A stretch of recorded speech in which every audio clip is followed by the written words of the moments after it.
ശർമാജി, നമുക്ക് കത്ത് വന്നിരിക്കുന്നത് കൊട്ടിയത്ത് നിന്നാണ്. അദ്ദേഹം ഒരമ്മയാണ് കത്ത് അയച്ചിരിക്കുന്നത്.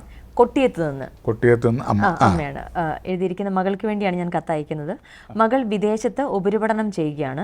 അവിടെ ഒരാളുമായി ഇഷ്ടത്തിലാവുകയും വിവാഹം കഴിക്കുകയും ചെയ്തു. പഠനം പൂർത്തിയാക്കിയിട്ടുണ്ടായിരുന്നില്ല. എന്നാൽ ഇപ്പോൾ ആ ബന്ധം വേണ്ട എന്ന നിലപാടിലാണ് മകള്. മകളുടെ ഭാവിയെക്കുറിച്ച് ഒന്ന് അറിയണം എന്നാണ് അമ്മ പറഞ്ഞിരിക്കുന്നത്. അഭുക്തം എന്ന ഒരു സന്ധിയിലാണ് ജനനം.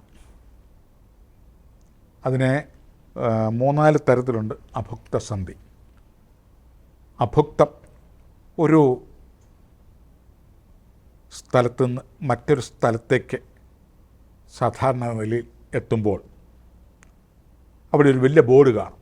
വെൽക്കം ടു തിരുവനന്തപുരം, അല്ലെങ്കിൽ വെൽക്കം ടു എറണാകുളം, അല്ലെ വെൽക്കം ടു എന്നുള്ള ആ സ്ഥലത്തേക്ക് സ്വാഗതം ചെയ്യുന്നു എന്നാണ് ഒരു ബോർഡ് കാണും. ആ ബോർഡിൻ്റെ ഒരടി അപ്പുറം ചെന്ന് കഴിഞ്ഞെന്നാലും പഴയ സ്ഥലത്തിൻ്റെ ആ സ്വഭാവം മാറുന്നില്ല. അതായത് പൂർണ്ണമായും മറ്റൊരു സ്ഥലത്ത് നിൽക്കണമെങ്കിൽ അതിൻ്റെ മധ്യഭാഗത്ത് നിൽക്കണം. ഒന്ന് എന്ന് ഉറപ്പിച്ച് പറയണമെങ്കിൽ ആ ഒന്നിൽ തന്നെ ഉറച്ചു നിൽക്കണം. ഏതിൻ്റെ ഒരു സ്ഥലത്തിൻ്റെ ആയാലും ഒരു പ്രസ്ഥാനത്തിൻ്റെ ആയാലും ഒരു ഗ്രഹനിലയുടെ ആണെങ്കിലും ഒരു ദശാകാലത്തിൻ്റെ ആണെങ്കിലും ഒരു വീടിൻ്റെ ആയാലും വസ്തുവിൻ്റെ ആയിരുന്നാലും ഒരു പ്രവേശന കവാടത്തിൽ മധ്യത്തിൽ നിന്നാൽ അതിനെ അഭുക്തം എന്ന് പറയും. അപ്പുറം അല്ല ഇപ്പുറം അല്ല, ആരും തുണയ്ക്കുന്നില്ല. അപ്പുറം തുണയ്ക്കുന്നില്ല, ഇപ്പുറം തുണയ്ക്കുന്നില്ല. ഇത് ഇങ്ങനെ ഒരു അഭുക്ത സന്ധിയുണ്ട് ചില ജന്മത്തിൽ.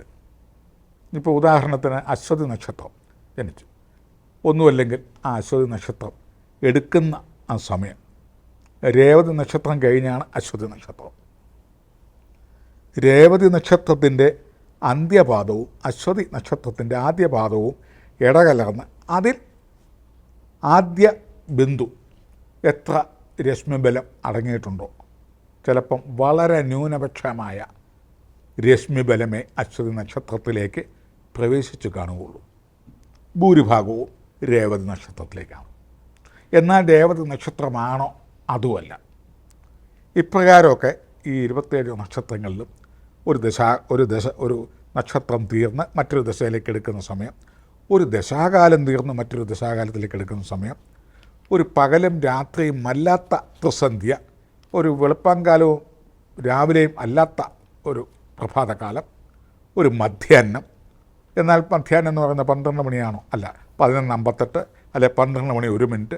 ഈ ഇപ്രകാരമൊക്കെ ഉള്ള ഹ്രസ്വമായ സന്ധി ദോഷം, പൂർണ്ണഫലം ഒന്നിലും കിട്ടുന്നില്ല എന്നർത്ഥം.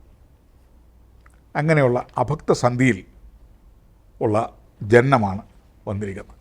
ഒരു കാര്യവും പൂർത്തീകരിക്കുകയില്ല എന്നുള്ളതാണ് വന്നിരിക്കുന്നത്. വിദ്യാഭ്യാസത്തിന് പറഞ്ഞു വിട്ടു, വിദ്യാഭ്യാസം പൂർത്തീകരിച്ചില്ല എന്ന് വിചാരിച്ച് വെറും SSLCയോ അല്ലെ ഒരു +2 കാര്യമല്ല, ഒരു ഡിഗ്രിയിൽ പഠിച്ചുകൊണ്ടിരിക്കവേ ഒരു പ്രേമവിവാഹത്തിലേക്ക് കലാശിച്ചു. അതുപോലെ തന്നെ ജോലിയിലും പ്രവേശിക്കും. മിക്കവാറും ഒട്ടുമുക്കാലും അഭുക്ത ദോഷമുള്ളവർ, ഒന്നിലും ഉറച്ചിരിക്കാത്ത ഒരു മനസ്സും അവരുടെ പ്രവർത്തനവും ആയിരിക്കും.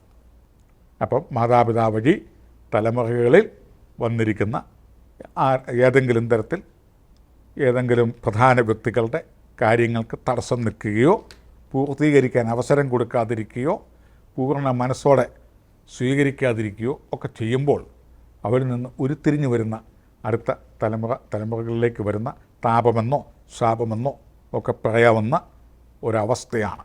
അർഹിക്കുന്നവർക്ക് അർഹിക്കുന്ന കാര്യങ്ങൾക്ക് തട്ടിമാറ്റപ്പെട്ടാൽ അവർക്കോ അങ്ങനെ മാറ്റപ്പെടുന്നവർക്കോ അനുയായികൾക്കോ തലമുറകൾക്കോ ഇങ്ങനെയുള്ള ഭാഗ്യദോഷങ്ങൾ സംഭവിക്കും. അല്ലാതെ അതിനൊരു ഉത്തരമില്ല. അതിനെ അഭുക്ത സന്ധി എന്നും ജ്യോതിഷന്മാർ പറയുന്നു. അഭുക്ത സന്ധി എന്ന് പറഞ്ഞാൽ മാത്രം പോരാ, അതിനൊരു എക്സ്പ്ലനേഷൻ ആണ് പറഞ്ഞത്. ഇങ്ങനെയുള്ള താപങ്ങൾ കൊണ്ട് വരാം. ആരുടെയെങ്കിലും നന്മകളെ തട്ടിമാറ്റപ്പെടുക, ആരുടെയെങ്കിലും സുഗമമായ ജീവിതത്തിന് വഴി മുറിക്കുക, ആരുടെയെങ്കിലും നന്മകൾക്ക് കടകോലിടുക, ഇങ്ങനെയൊക്കെ വന്നു കഴിഞ്ഞാൽ ഒരു പക്ഷേ അങ്ങനെ ചെയ്യുന്നവർക്ക് അതിൻ്റെ ഫലം കിട്ടിയില്ലെങ്കിലും അവരുടെ സമയവും ദശാകാലവും തലയിലെഴുത്തുമൊക്കെ നല്ലതായതുകൊണ്ട് അടുത്ത തലമുറയിലേക്ക് ഈ പ്രശ്നം വന്നു. അതുകൊണ്ട് നിരുത്സാഹപ്പെടാതെ ഇതിൻ്റെ പൂർവികരാണ് ഇതിന് ഉത്തരവാദി എന്ന് കണ്ടെടുത്ത് അതായത് അതിന് വേണ്ട സുകൃതഹവനം, സുകൃതം, അതായത് കഴിഞ്ഞ ജന്മാന്തരങ്ങളിൽ മാതാപി വഴി പിതൃ വഴി ഒക്കെ വന്നിരിക്കുന്ന സുകൃതദോഷത്തിന് ശമനം വരാനുള്ള സുകൃതഹവനങ്ങൾ 18, 21, 41 ഒക്കെ ദിവസം കണക്കിലെടുത്ത് ഒരു പ്രശ്നം വ്യക്തിയും കൂടെയൊക്കെ എടുത്ത് നോക്കി ഏതാണ് തൃപ്തികരം, ദൈവേച്ഛ, ദൈവഹിതം, അഭിജ്ഞ എന്ന് പറയും അതിന്, അഭിമതം, അഭിജ്ഞ, അതായത് ദൈവ അനുവാദം. ചില കാര്യങ്ങൾക്ക് ഒട്ടും കിട്ടത്തില്ല, ചില കാര്യങ്ങൾക്ക് അഭിജ്ഞ കിട്ടും, അതായത് അനുവാദം കിട്ടും. നിങ്ങൾ സോൾവ് ചെയ്തോ ഇന്നതൊക്കെ ചെയ്ത് പ്രതിവിധി, പരിഹാരം എന്നൊക്കെയാണ് അതിൻ്റെ അർത്ഥം. അതിനെ സുകൃതഹവനം 18 ചെയ്ത് സാധുക്കൾക്ക് ഏതെങ്കിലും തരത്തിലുള്ള മനസ്സുകൊണ്ടും വാക്കുകൊണ്ടും പ്രവർത്തികളും ഒക്കെ കൊണ്ട് അന്നമോ വസ്ത്രമോ മരുന്നോ അതുപോലെ സഹായങ്ങൾ ഒക്കെ ചെയ്ത് കൊടുത്തെന്നാൽ ഈ ഒരു പ്രതിസന്ധി മാറ്റം വരും ഉറപ്പായിട്ടും. ഒന്നുമല്ലെങ്കിൽ ഈ വിട്ടുപിരിഞ്ഞ ബന്ധങ്ങൾ തന്നെ പുനഃസമാഗമം ചെയ്യുമോ, അല്ലെങ്കിൽ അടുത്ത ബന്ധമെങ്കിലും നെടുമംഗല്യമായിട്ട് മുന്നോട്ട് പോകുമോ, ഏർപ്പെടുന്ന ജോലി സ്ഥിരമായി മുന്നോട്ട് കൊണ്ടുപോകണം എന്നൊരു തോന്നൽ വരികയും അതിനുള്ള സാഹചര്യങ്ങളും വരും.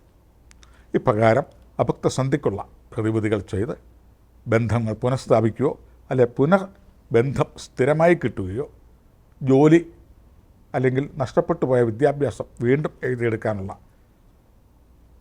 പ്രതിജ്ഞാബദ്ധമായി അതിനുവേണ്ടി പരിശ്രമിച്ച് അത് വിജയിച്ച് കാണുന്ന പക്ഷം ദേവാമൃതത്തിലോട്ട് വീണ്ടും കത്തയ്യുക.